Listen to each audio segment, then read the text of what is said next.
They tried to silence him just like his father, but the truth just exploded. This story was buried for years, until now. What they did to Jawara McIntosh will make your blood boil. You've been lied to about justice, and the smoking proof is here. Warning, you'll never listen to reggae the same way after this video. Jawara McIntosh had the misfortune of inheriting not just the immense musical legacy of his father, Peter Tosh, but also the heavy burden of tragedy and violence that seemed woven into their family story.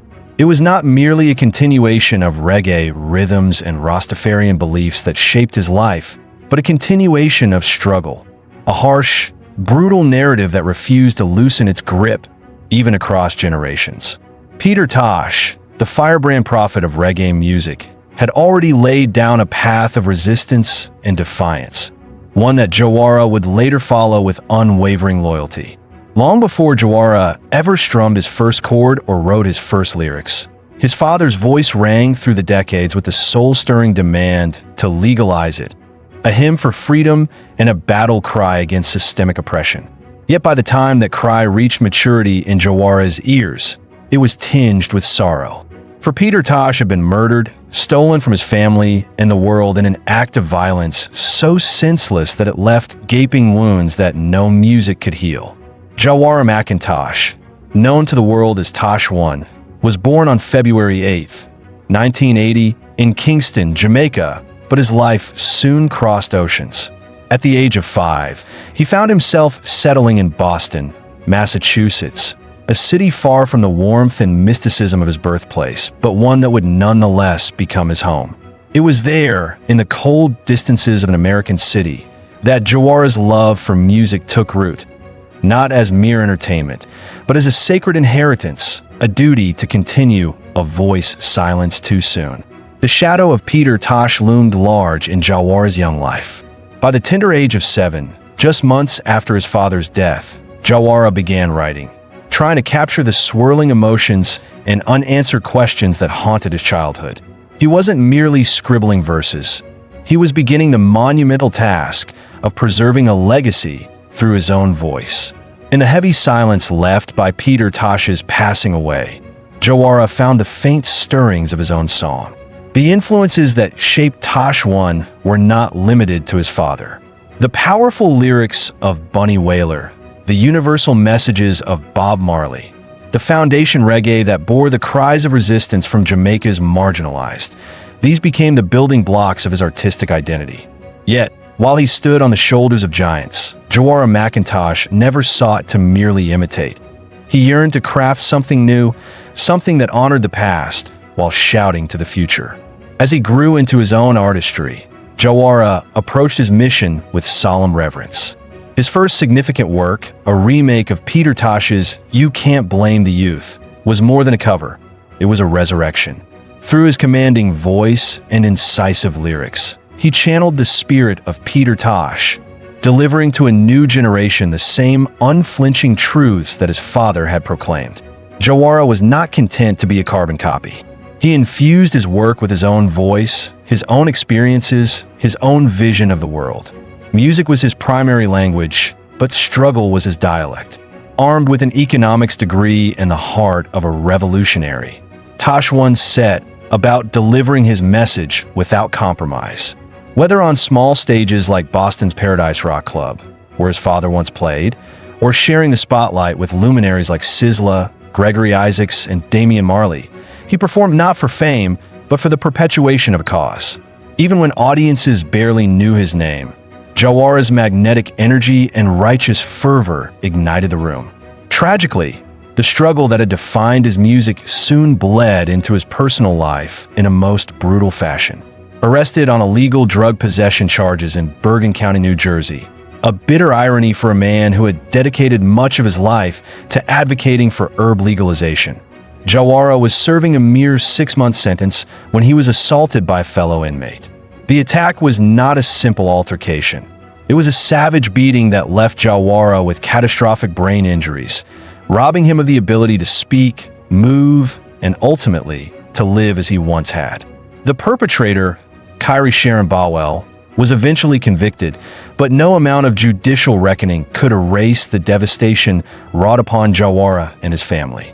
Melody Cunningham, Jawara's mother, fought valiantly for justice, stating at a press gathering that the family's battle had only begun.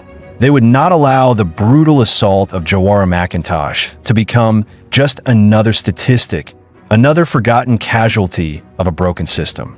They would fight not only for his memory, but for every soul trampled under the weight of institutional indifference. Jawara lingered in this state of suspended suffering for over 3 years before finally succumbing to his injuries on July 17, 2020.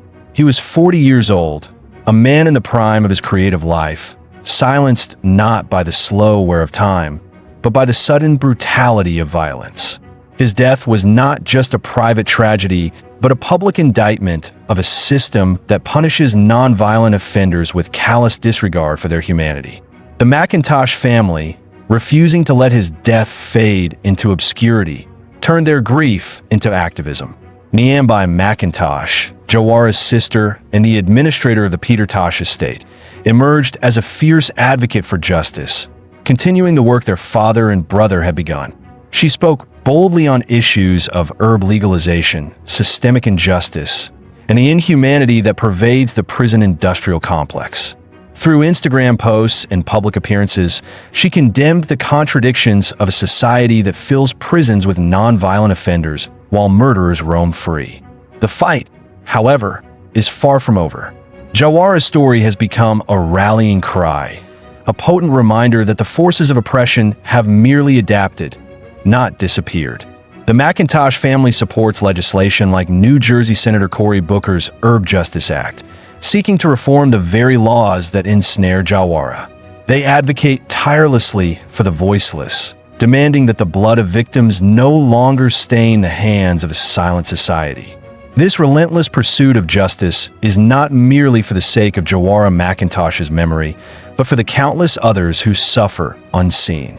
It is a continuation of the same struggle that Peter Tosh embodied when he lit his herb spliff on stage at the 1978 One Love Peace concert, defiantly calling out political leaders Michael Manley and Edward Seaga for their failure to enact meaningful reform.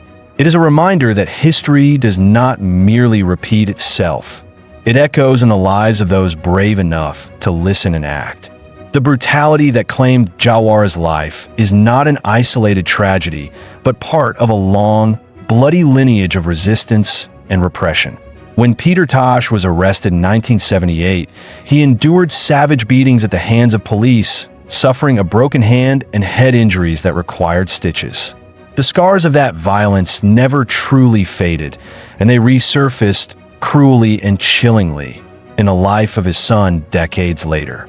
The world has changed since Peter Tosh first sang of legalization and liberation, but change has been slow and uneven. Jawara's death underscores that progress is not inevitable. It must be fought for, claimed, and defended.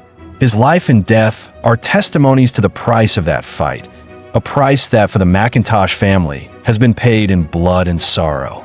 As Jawara lay bedridden, the vibrancy that once defined him reduced to stillness. His family rallied around him, not merely his loved ones, but as soldiers in a war that Peter Tosh had once waged with guitar and voice. His mother, Melody Cunningham, his sister, Niambe McIntosh. These were not passive mourners, but active participants in a larger struggle for justice, dignity, and change. Jawara McIntosh's story is not merely about the loss of a promising musician. It is about the endurance of spirit in the face of relentless adversity.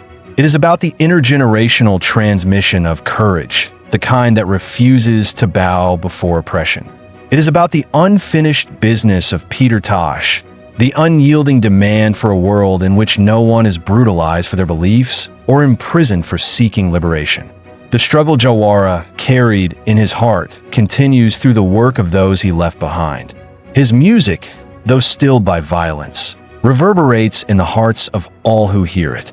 His message, though delivered in a whisper now, echoes louder than ever in the halls of justice, in the cries for reform, in the defiant chords of reggae songs that refuse to let the fire die. Jawara McIntosh lived and died a son of resistance. His story is not just an untold chapter of reggae history. It is a reminder that the fight for justice never truly ends. It is carried forward by those who refuse to forget, who refuse to be silent, who refuse to let the blood of the victims dry unnoticed on the earth. In the final reckoning, Jawara McIntosh's life stands as a bridge between the past and the future, between the songs of Peter Tosh and the yet-to-be-sung anthems of liberation.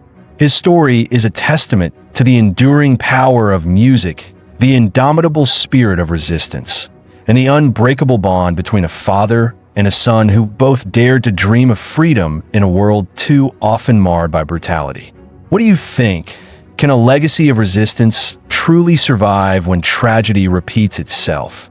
Should families continue fighting the same battles their ancestors waged decades ago? Drop your thoughts in the comments. We want to hear from you.